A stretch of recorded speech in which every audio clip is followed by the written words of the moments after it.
할렐루야. 주님의 평안이 여러분의 삶 속에 가득하시기를 소망합니다. 네, 오늘 최강조사가 무슨 말씀을 저렇게 선택을 해갖고 올라왔지 하고 궁금해 하실 줄 믿습니다. 근데 조금만 밑에 이렇게 내려보시면 아마 어지러울 정도로 많은 이름들이 쭉 나열되어 있는 걸 확인하실 수 있습니다. 아마 이제 그걸 다 읽으려면 여러분들하고 저하고 이렇게 말씀을 나눌 시간이 너무 짧은 것 같아서 제가 몇몇 중요한 구절만 본문으로 선택했고요. 그 중간에 잠깐 보시면 알겠지만 그 뒤에는 전부 사람 명단하고 숫자들이 나옵니다. 유대인들이 바벨론으로 포로로 잡혀가 있다가 이제 귀환하지 않습니까? 귀환할 적에 사람들이 무슨 자손이 몇 명, 무슨 자손이 몇 명 이렇게 많이 이제 나와 있습니다.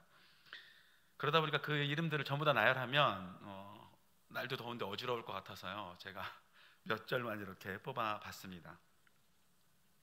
우리가 이렇게 살다 보면 사람이 참 어리석은 것 같습니다. 보통 이렇게 소중한 것들을 자꾸 놓치게 되는 것 같아요. 그래서 지나고 나면 항상 아쉬움이 남고 또 내가 왜 있을 때 잘하지 못했나 이런 생각들을 하게 되는 게 인지상정인 것 같습니다. 오늘 여러분들하고 말씀 나누기 전에 시를 한 두 구절, 두 개 정도 가져와 봤는데요. 여기 이제 여러분들 잘 아시는 박일로 선생이 쓴 시조입니다. 옛날 혹시 삼국지 다들 아실 겁니다. 오나라하고 위나라하고 다 있었잖아요. 근데 오나라에 육적이라는 사람이 살고 있었다고 합니다. 이 친구가 6살 때 이제 원술, 삼국지에 보면 나오죠. 원술의 집에 이렇게 놀러를 갔는데 이제 귤이 쟁반에 이렇게 담겨 나왔다고 합니다. 그러니까 귤이 그 당시만 해도 굉장히 귀한 과일이다 보니까 이제 귀한 손님이 또 6살짜리 왔으니까 너 먹어라 이렇게 하고 내줬겠죠. 그랬더니 이제 이 육적이 그 귤을 먹지 않고 주섬주섬 이렇게 옛날에 소매가 길었으니까 이 소매자락에 귤을 이렇게 챙기는 겁니다. 그 원술이 너 왜 이 귤을 챙기니? 그랬더니 육적이 그렇게 얘기했다고 합니다. 이거 먹으려고 맛있는 귀한 귤을 먹으려고 봤더니 집에 계신 홀어머니가 생각이 나서 이걸 내가 먹을 수가 없다.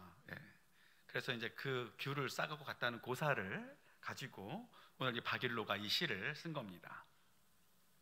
반중 좋은 감이 고와도 보이나다.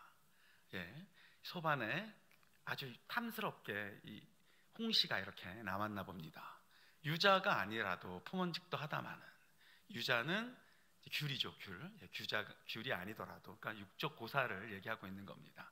귤이 아니더라도 품어서 부모님을 위해서 갖고 갈 만도 하다마는 품어가서 반길이가 없을세 그것으로 서러워하노라.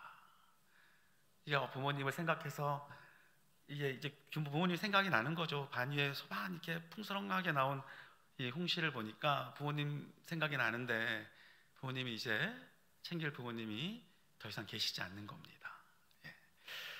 시조가 이렇게 보면은 별 뜻이 없어 보이지만 굉장히 좀 가슴 찡하게 하는 그런 시조인 것 같습니다. 또 한편에 이 한 시가 있는데요. 이거는 이제 그 시조에 요거는 이제 김상헌이란 조선시대 조선 후기 유학자입니다. 여러분도 뭐 남한산성이라는 영화를 보셨으면 잘 아시겠습니다만 최명길과 함께 병자호란을 겪었던 사람이죠. 아주 김상헌은 이제 싸우자라는 파였고, 그리고 이제 최명길은 우리가 이제 그냥 화친을 하자 화친파였고요. 근데 아무튼 이제 화친파가 득세를 해서 병자호란 때 결국 삼전도의 굴욕을 당하고 인조가 청나라 왕에게 무릎을 꿇고요. 그리고 이제 청나라에서 항복을 받아들이는 대신 포로들을 요구합니다. 그래서 세자와 그리고 김상헌을 비롯한 이런 척사파 사람들을 포로로 끌고 갑니다. 그래서 청나라로 포로로 끌려가게 됩니다. 청나라에 끌려간 김상헌은 명절을 맞이해서 추석 명절을 맞이해서 고향이 생각이 납니다. 그래서 김상헌이 쓴 시가 한 시가 바로 오늘 여러분들이 보고 계신 이 시입니다. 제가 한번 읽어드리겠습니다. 타향에서 절일을 만나, 이렇게 추석을 명절을 만난 거죠. 고향 생각이 간절한데 꾀꼬리는 아니 울고 제비는 날아가네. 예, 고향의 풍경이 생각이 나는 것 같습니다. 멀리 석실마을 성백단 그 길에는 열집 웃고 즐길 제 모두가 명절을 맞아 웃고 즐기고 있을 텐데 한 집만은 슬퍼하리. 본인이 포로로 잡혀와 있다 보니까 그 온 집안 식구들이 나를 걱정하면서 웃을 수 없겠구나라는 그 장면을 생각하면서 쓴 시라고 합니다. 이렇듯 보면 사람들은 항상 귀한 것들을 우리 주변에 두고 있음에도 불구하고 귀한 것들의 귀함을 잘 모르는 것 같습니다. 비로소 뭔가 사라져보고 우리가 어떤 결핍 속에 들어갔을 때 비로소 그것이 되게 귀했구나라는 생각을 하게 되곤 하는 것 같습니다. 보통 우리 대한민국 남자들은 전부 다 이런 경험들을 한번 하죠.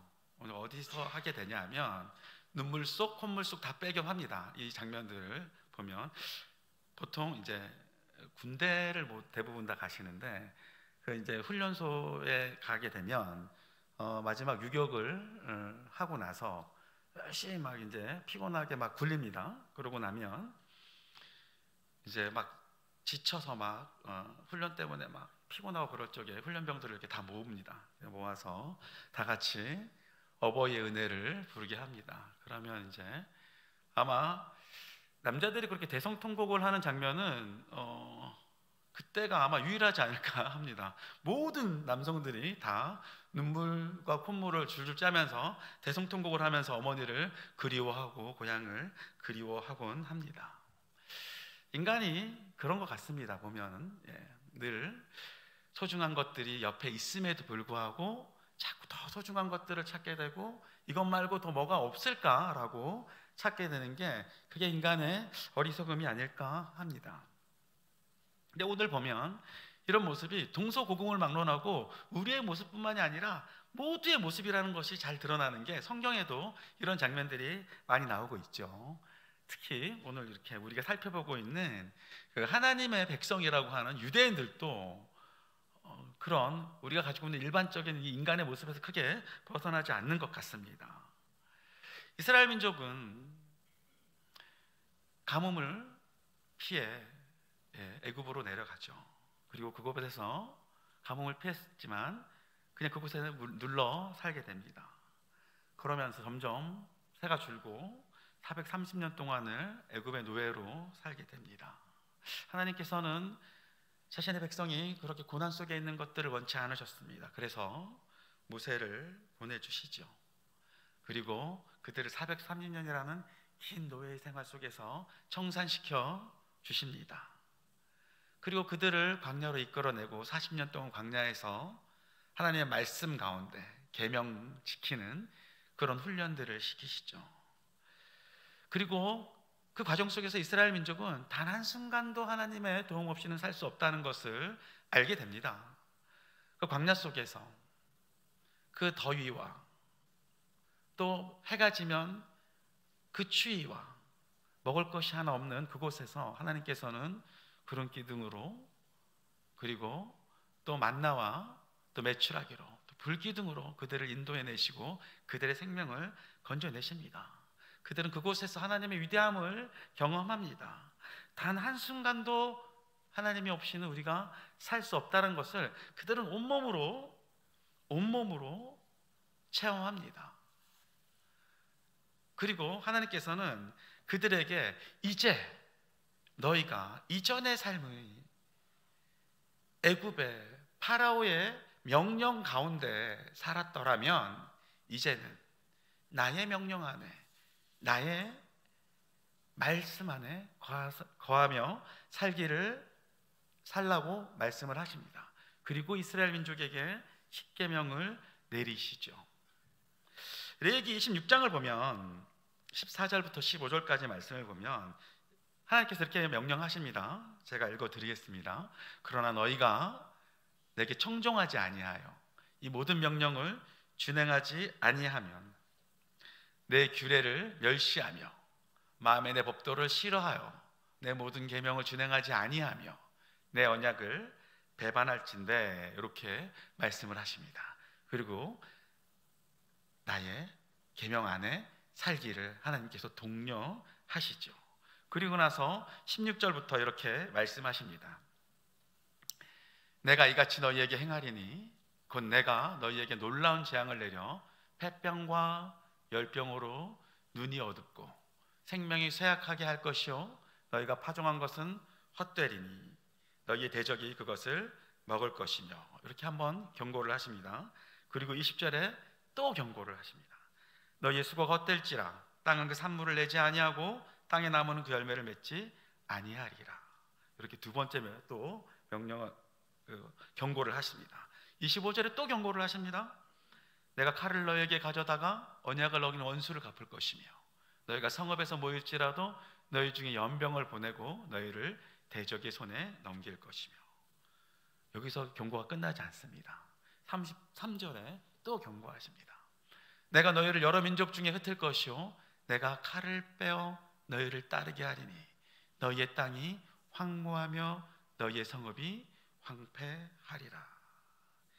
하나님께서는 이렇게 새로운 계명을 그들에게, 이스라엘 민족에게 주시며 이 명령대로 지키며 따를 것을 권하고 계십니다. 근데 16절, 20절, 25절, 33절 이렇게 보면 하나님께서 주신 이 계명을 지키지 않을 적에 내가 너희를 이렇게 벌하리라고 하시는데 그 벌의 장면들을 보면 이게 단계가 좀 있는 듯합니다. 처음에는 너희에게 재앙을 내리고 너희가 파종한 것을 못 먹겠다. 땅은 아직까지 그래도 있는 것 같습니다. 개개인들에게 벌을 하시는 것 같습니다. 그리고 두 번째 명령에서는 그 땅이 산물을 너희에게 내지 않고 땅이 열매를 맺지 않을 것이다. 이제 이렇게 되면 기후까지 가게 되는 거죠. 나만 비롯된 것이 아니라 이 민족이 점점점 모두가 재앙을 받게 된다고 말씀하십니다. 그리고 결국 이제 맨 마지막에 가면 뭐라고 말씀하시냐면 너희를 여러 민족 중에 흩을 것이요 내가 칼을 빼어 너희를 따르게 하리니 너희 땅이 황무하여 너희의 성읍이 황폐하리라. 너희 민족을 이 세상에서 다 흩어버리겠다고 말씀을 하십니다.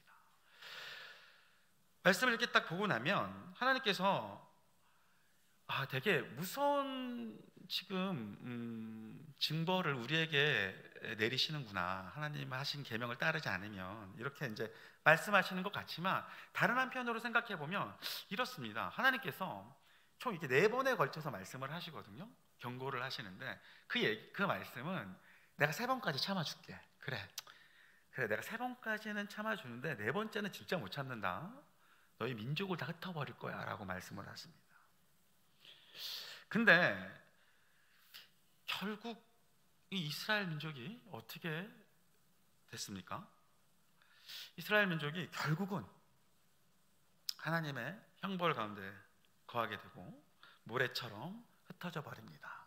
오늘 말씀 전이 바로 그런 장면입니다. 그래서 우리가 이 말씀을 딱 봤을 적에 이제 저는 이 장면들을 보면서 무슨 생각을 했냐면 우리 그리스도인들이 굉장히 좀 예민할 필요가 있구나. 사람들은 보면 자기한테 끊임없이 좀 관대한 면이 있습니다. 남들이 뭘 잘못하면 금방 손가락질합니다. 그리고 너무 크게 잘 보여요. 남들이 잘못한 거는. 근데 내가 잘못한 거, 그 내 주변이 잘못한 것은 보면 또 끝없이 관대합니다. 그래서 여기까지는 괜찮지 뭐. 내가 지금 오늘 날씨가 더우니까 하루 정도 뭐 하나님도 이해하실 거야. 이런 식으로. 근데 우리 옆에 있는 집사님이 교회를 안 나오시면 안수 집사가 돼가지고 교회도 안 나온다고 이렇게 항상 보면 나한테는 관대하고 타인한테는 굉장히 좀 엄격하고 그런 것 같습니다. 근데 오늘 이제 제가 이렇게 앞에 말씀을 딱 보면서 느끼는 건 뭐냐면 우리가 하나님 말씀 가운데 굉장히 예민해질 필요가 있구나. 나한테 관대할 게 아니고 나한테 끊임없이 예민해지고, 하나님이 지금 나에게 참고 계시는 건 아닌가? 라는 생각들을 끊임없이 돌아봐야 된다는 생각을 했습니다. 왜냐하면 그렇지 않았기 때문에 이스라엘 민족은 70년간 그 지역에서 흔적도 없이 흩어져 버렸기 때문입니다. 어쨌건 유다 민족은 하나님 앞에 하나님의 이런 명령에 받고 또 하나님 앞에 다짐합니다. 하나님, 저희가 하나님의 말씀대로 살겠습니다 라고 다짐을 합니다. 그리고는 어떻게 하죠? 그리고는 또 범죄합니다. 그리고는 또 하나님한테 회개합니다. 하나님 또 봐주시고, 이렇게 쭉 이어갑니다. 그러다가 그런 과정을 거치고 광야 생활 40년을 그렇게 훈련을 받고 이제 드디어 가나안 땅으로 입성하게 되죠. 새로운 젖과 꿀이 흐르는 그 땅에 갔습니다. 자, 그 이스라엘 민족이 달라졌을까요?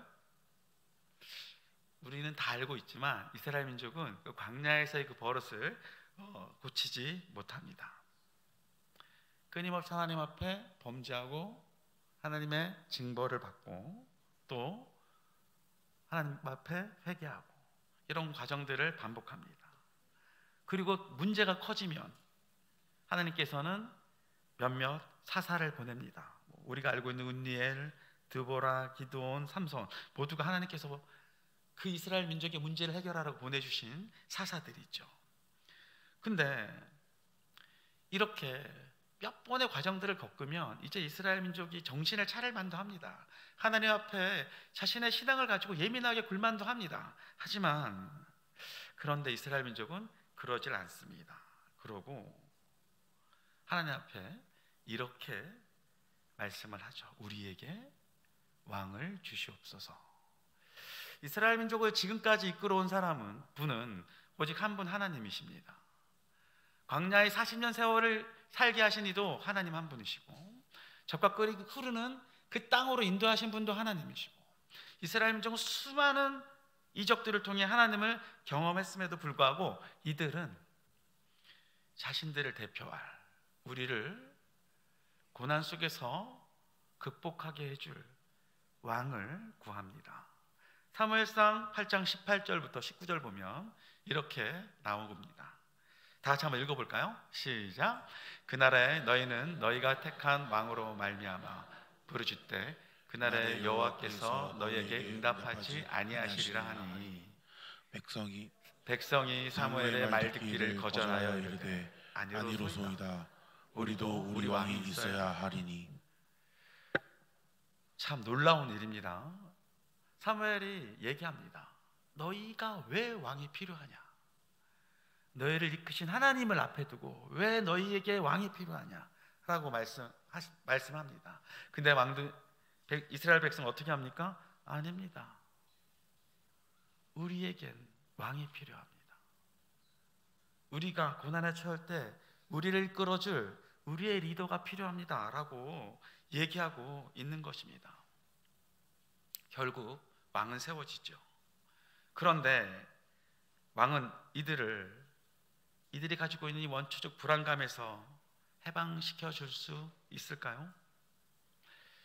왕은 결코 이들의 완전한 보호자가 될 수 없었습니다.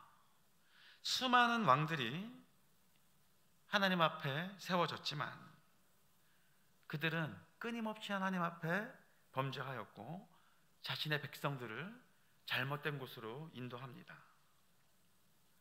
그들은 끊임없이 이스라엘 백성들이 하나님 앞에 범죄하는 그 장면들을 목도하면서도 그들을 막지 못하고 오히려 그들이 앞장서서 하나님 앞에 범죄합니다.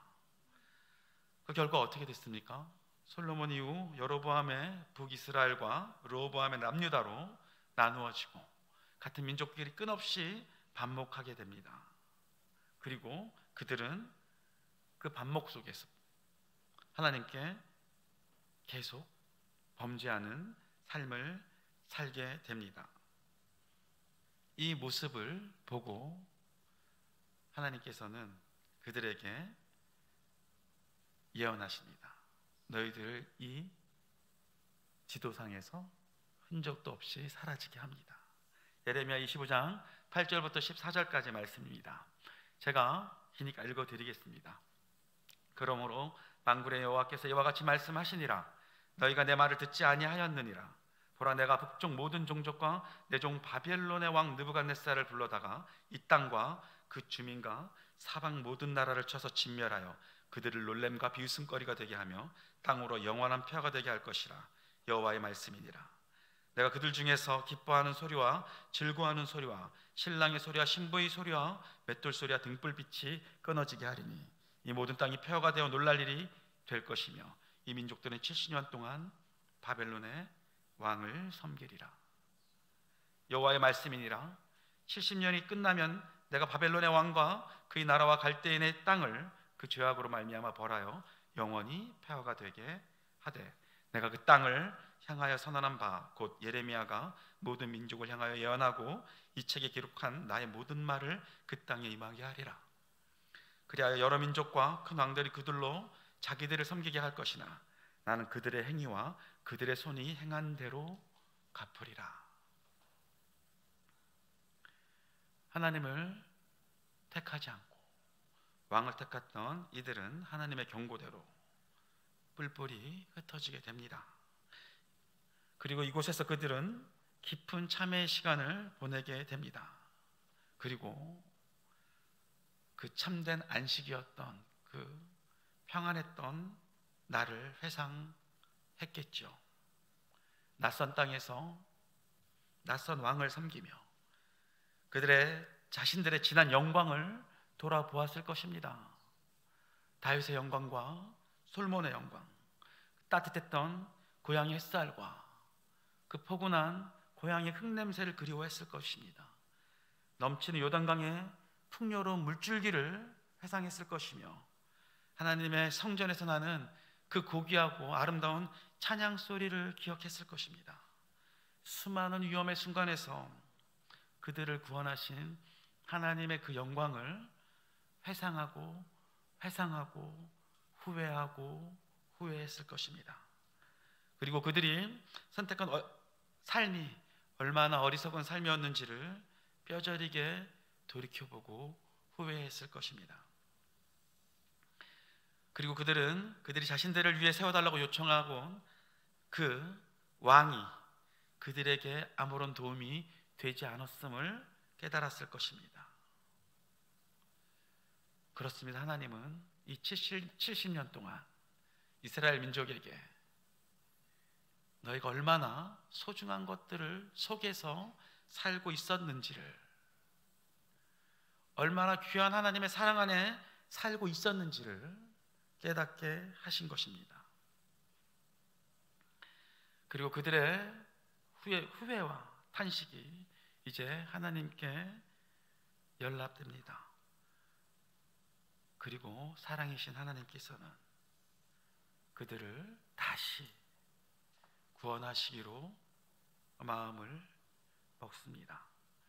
예레미야 29장 10절부터 13절까지의 말씀입니다. 다 같이 한번 읽어보겠습니다. 시작. 여호와께서 이와 같이 말씀하시니라. 바벨론에서 70년이 차면 내가 너희를 돌보고 나의 선한 말을 너희에게 성취하여 너희를 이곳으로 돌아오게 하리라. 여호와의 말씀이니라. 너희를 향한 나의 생각을 내가 아나니 평안이요 재앙이 아니니라. 너희에게 미래와 희망을 주는 것이니라. 너희가 내게 부르짖으며 내게 와서 기도하면 내가 너희들의 기도를 들을 것이 절절요. 너희가 온 마음으로 나를 구하면 나를 찾을 것이요 나를 만나리라. 아멘. 이렇게 하나님은 말씀하십니다.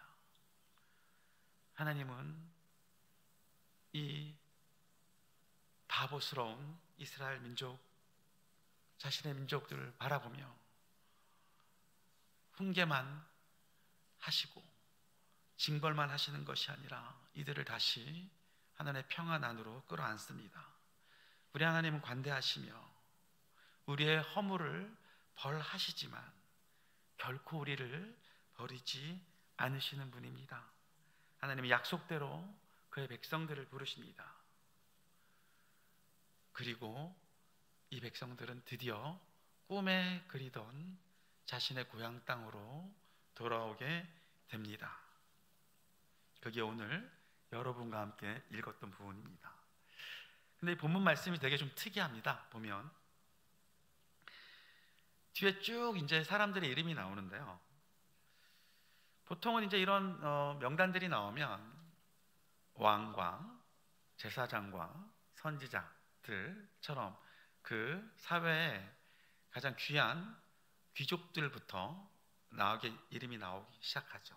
근데 오늘 본문 말씀을 이렇게 보면 귀족들로 시작하지 않습니다. 다 그냥 일반 백성들로 쭉 시작하다가 1절부터 1, 2절, 3절부터 쭉 일반 백성들이 나옵니다. 누구의 자손 몇 명, 누구의 자손 몇 명, 누구의 자손 몇 명, 이렇게. 근데 36절에 가서야 비로소 제사장들은 여호수아의 집 여다야 자손의 973명이요 하면서 제사장 가문이 나옵니다. 그리고 레위 40절에 가서야 레위 사람은 호다위야 자손 곧 예수아와 감미엘 자손 74명이 하고 쭉 레위 사람들이 나옵니다. 제사장들이죠. 그리고 55절에 가서야 솔로몬의 신하의 자손은 소대 자손과 하면서 그 왕족과 그의 신하들에 대한 권력자들의 명단들이 이렇게 나옵니다. 참 특이하죠. 보통은 이제 이렇게 포로에서 돌아오게 되면 위에 권력자들과 또 유력한 가문들부터 이름을 이렇게 쭉 나열하고, 그리고 이제 일반 백성들은 맨 나중에 이름이 이제 적히 마련입니다. 근데 오늘 말씀을 보면 그렇지 않습니다. 하나님께서 가장 일반적인 백성들의 이름, 자손들의 이름을 먼저 거론하십니다. 이 사실은 이 에스라에만 나와 있는 것이 아니라 느헤미야 7장 5절부터 73절까지 보면 지금 에스라 2장 1절부터 쭉 55절 이후 말씀까지 나오는 게 그 명단이 느헤미야에도 그대로 나옵니다. 나중에 한번 찾아보시면 좋겠습니다. 너무 워낙에 명단들이 길어서. 근데 이 명단이 거의 토시 하나 안 틀리고 똑같이 나옵니다. 일반 백성들부터 해서 이렇게 이 명단이 나오게 되는 거죠. 본문 말씀에 이렇게 귀향자 명단에 일반 백성들이 먼저 등장하는 이유가 무엇일까요? 유대민족을 다스리는 분은 바로 하나님이십니다. 그들이 원한 왕이 아니고 바로 하나님께서 이 유대민족들을 다스리는 것입니다. 그러니까 하나님께서는 이 유대민족들에게 분명하게 보여주고 계십니다. 무엇이냐? 너희를 포로 생활에서 구원하는 것은 그 누구도 아닌 바로 나 여호와 하나님이다 라는 것을 우리에게 보여주고 계시는 것이죠. 우리는 때때로 어려운 상황에 처해 있으면 이 상황을 구원해줄 누군가를 바라봅니다. 누군가가 짠하고 나타나서 영웅처럼 우리의 고통과 어려움을 이기게 해줄 사람은 없을까? 라는 생각을 합니다. 근데 이 세상을 창조하시고 우리의 모든 일거수일투족을 주관하시는 분은 오직 바로 하나님입니다. 우리의 삶을 구원해 줄 수 있는 그 다른 어떤 존재도 존재하지 않는다는 것이죠. 하나님께서는 이스라엘 민족에게 바로 이 부분을 강조하고 싶으셨던 것 같습니다. 너희를 포로 생활에서 이끌어내어 너희를 구원할 이는 너희가 선택했던 왕도 아니고 바로 나다. 그리고 너희는 신실하게 나에게 나아오라. 왕을 통해서가 아니고 그 누구를 통해서가 아니라 바로 나에게로 나아오라고 말씀하시고 계신다는 것이죠. 하나님과 우리 사이에 그 무엇도 두지 말라고 말씀을 하고 계신 듯합니다. 그래서 누가복음 4장 8절을 보면 다 같이 한번 읽어보겠습니다. 시작. 예수께서 대답하여 이르시되 기록된 바 주 너희 하나님께 경배하고 다만 그를 섬기라 하였느니라. 예, 그렇습니다. 우리가 바라보고 따라야 할 분은 오직 여호와 하나님 한 분밖에 없다는 말씀이시죠. 그 중간에 누구도 우리를 대신해 줄 수 있는 사람이 없다는 것입니다. 하나님의 나라는, 하나님의 이 나라, 이 땅 위에, 그리고 하늘 위에 세우실 하나님의 나라는 하나님과 우리 사이에는 중간에 누군가가 끼어서가 아니라 바로 우리를 통해서 하나님의 나라를 완성하신다는 겁니다. 하나님께서는. 그리고 이 에스라 2장 이후의 장면은 에스라 3장부터 6장까지는 이제 이 돌아온 백성들이 하나님의 집을, 하나님의 성전을 건축하는 장면이 나옵니다. 그리고 이 장면, 건축하는 장면을 보면 이런 일반 백성들이 다 자기에게 하나의 맡겨진 그 일들을, 하나님의 전을 건축하기 위해서 각 가문들마다 그 전을 건축하는 그 역할들을 부여받고 그 장면들을 성실하게 시행하고, 그리고 비로소 하나님의 성전을 다시 재건축하는 장면이 나옵니다. 우리가 이 장면을 보면 하나님의 나라의 주인은 곧 하나님이시고, 그를 섬기는 우리가 그 나라의 백성으로 올곧이 섰을 적에 바로 하나님의 나라가 온전하게 서고, 바로 그런 나라를 하나님께서는 바라고 계신다는 것입니다. 하나님께서는 그렇게 우리를 당신의 직접적이고 당신의 손이 직접 닿는 자녀로 삼으시고, 우리 모두가 하나님 앞에 온전한 백성으로 남기를 원하시고 계신 것입니다. 그렇게 하나님께서는 우리에게 다른 왕을 보내신 게 아니라 삼위일체 되신 그 성자 그리스도를 우리에게 보내셨고, 그리고 그에게 영원한 왕과 제사장과 선지자의 역을 맡기셨고, 그리고 우리를 구원하셔서 하나님 나라의 영원한 백성으로 삼아 주신 것입니다. 자, 우리는 오늘 이 말씀을 통해서 과연 우리의 삶은 어땠는지를 돌아보게 됩니다. 우리는 우리 삶 속에서 우리 역시 하나님께 우리를 구원할 다른 왕을 구하지는 않았나 돌아보게 됩니다. 진정한 해방과 안식은 하나님과 나 사이에 모든 것을 없애고 온전히 주님의 자녀로서 내가 무릎 꿇고 하나님께 간구하는 삶을 통해서, 하나님과의 교통하심을 통해서 온전한 우리 그리스도인의 삶이 지속될 수 있을 것입니다. 그럼에도 불구하고 우리는 세상을 살면서 수많은 것들을 우리의 삶의 왕으로 찾고 구하곤 하는 것 같습니다. 돈이 그렇고, 권력이 그렇고, 명예가 그렇고, 이 모든 것들이 우리가 하나님과 나 사이에 세우는 왕은 아니었나 돌이켜보게 합니다. 과연 돈과 명예와 권력이 우리의 영원한 안식을 줄 수 있을까요? 나의 노력이, 나의 그 헛된 노력이 나의 소중한 것들을 모두 지킬 수 있게 할까요? 결코 그렇지는 않을 것 같습니다. 내가 아무리 나의 것들을 가지려고 하고 나 자신을 높이려고 해도 그것들이 나를 하나님 앞에 높여주지 못하고 나를 하나님 앞에 범죄하지 않게 하지는 않는 것 같습니다.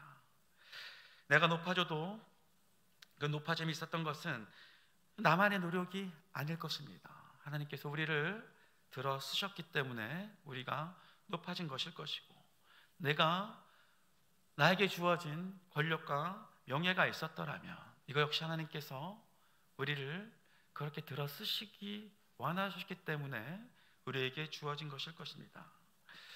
그렇게 우리는 우리 삶 속에 오는 어떠한 결과도 그것이 오롯이 나의 것이 될 수는 없을 것입니다. 그렇게 내가 생각하는 나의 왕, 돈, 권력, 이런 것들이 결코 나를 지켜줄 수는 없다는 것이죠. 그럼에도 불구하고 우리는 그런 모든 것들을 갈구하고 원하고 그렇게 막 바라고 살다가 우리 주변에 정말 소중한 것들을 놓치게 됩니다. 하나님의 말씀을 놓치게 되고 하나님 앞에 경건을 놓치게 되고 주님을 사랑하는 그 마음을 놓치게 됩니다.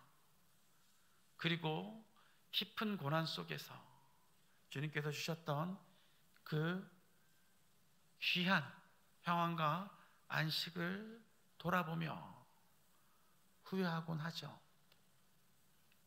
하지만 그렇게 우리는 조금 더 예민한 신앙생활을 할 필요가 있는 듯합니다. 우리가 하나님 앞에 예민하게 내 자신을 맡기고 내가 구하는 것이 무엇인지 돌아보고 그리고 하나님께서 우리에게 원하시는 삶이 어떤 삶인지 생각하며 내가 지금 추구하는 것이 하나님 보시기에 합당한 것인지 나와 하나님 사이를 가로막고 있는 것은 혹시 없는지 돌아보시는 삶을 살기를 소망합니다. 하나님께서는 회개하는 우리를 긍휼히 보시고 항상 우리를 주님 말씀 가운데 평안과 안식 가운데 거하게 우리를 회복시켜 주시는 분입니다. 때로는 하나님께서 우리에게 고난을 주시기도 하지만 하나님께서는 결코 우리를 버리지 아니하십니다. 그렇게 지금 우리가 놓치고 있는 것은 무엇인지 돌이켜보시고 그리고 우리에게 가장 소중한 것은 오직 하나님 한 분이심을 믿고 하나님과 우리 가운데 아무것도 두지 않고 오직 순수한 믿음으로 하나님을 섬기는 저와 여러분 되시기를 소망합니다. 기도하겠습니다. 우리의 주인 되시며 우리의 왕이신 하나님, 은혜를 감사를 드립니다. 우리의 모든 것을 주관하시는 이는 오직 하나님 한 분임을 우리가 깨닫게 하여 주시고 우리가 나가야 할 길을 주님께서 인도하여 주시옵소서. 오직 주님의 영광을 바라며 주님만을 바라보고 말씀에 귀 기울이며 하나님의 영광만을 말하는 온전한 그리스도인의 삶을 살 수 있도록 인도하여 주시옵소서. 나를 통해 주님의 영광이 드러나기를 원하며 위대한 주님 나라의 일원으로 합당한 품격을 갖춘 그리스도인의 삶을 살기를 원합니다. 주님께서 인도하여 주시옵소서. 이 모든 말씀 예수 그리스도의 이름으로 기도합니다. 아멘.